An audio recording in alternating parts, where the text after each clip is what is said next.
the old foot-end layering method that kept warmth from drifting away.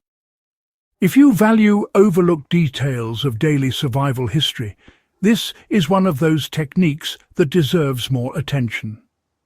Before we get into it, take a second to like the video and subscribe to Warpaths.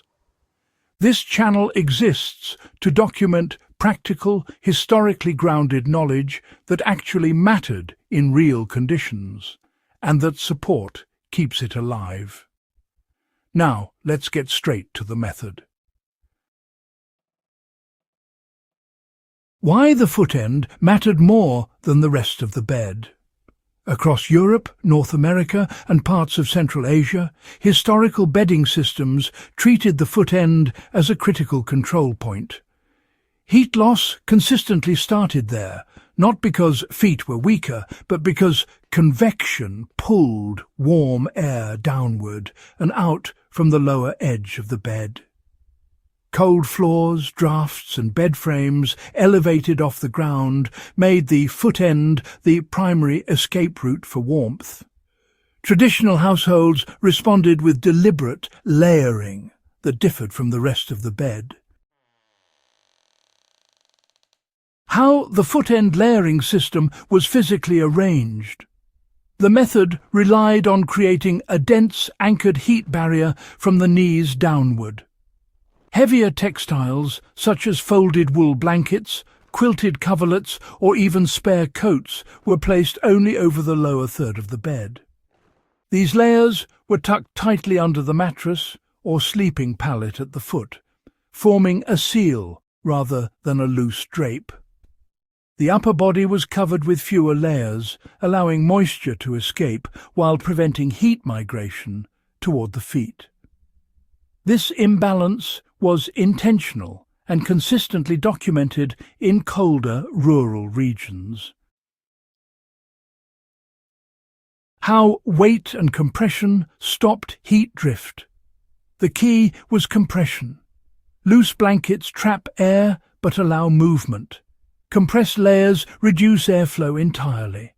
By stacking heavier materials at the foot and anchoring them under the mattress, warm air generated by the body was prevented from sliding downward and leaking out.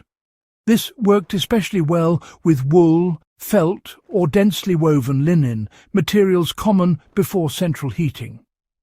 The foot end became a thermal dam rather than a weak point. So let's talk about how this method was adapted for different sleeping arrangements. In rope beds and those old straw-filled mattresses, folks would often wedge an extra folded layer between the mattress and the footboard. That way you'd get insulation beneath your feet as well as over them. Now, if you were sleeping on the floor, maybe using pallets or even a tatami-style setup, you'd see thicker padding placed under the lower legs, while the upper body rested on thinner layers. This clever trick stopped cold coming up from the ground, but still kept your core from overheating. Simple, but really effective. All right, so how can you use this method today without, overhauling your whole sleeping setup? Well, you can just use what you already have. Take a heavy blanket, fold it lengthwise, and lay it just over the foot end. Make sure to tuck it firmly beneath the mattress. If your floors are a bit chilly, add a second dense layer underneath the fitted sheet at the lower third of the bed. But don't go piling more blankets onto your torso. That'll mess up the airflow balance. And if you're out camping or in a survival shelter, put some spare clothes or a folded ground pad under your calves and feet. Then secure an outer layer over them to keep the air from moving around. Easy as that. Now, you might wonder why this method stuck around for centuries. Well, it worked, plain and simple. It didn't need any extra materials, and it could be adapted to all sorts of climates and bed designs. It meant fewer nights waking up with numb feet, less sweating, and it kept your body heat where you'd lose it fastest. That kind of efficiency meant folks kept using it long after other bedding customs had faded away. If this sort of overlooked practical history means something to you, go ahead and subscribe to Warpaths. Give the video a like and share it with others who appreciate real, hard-earned knowledge.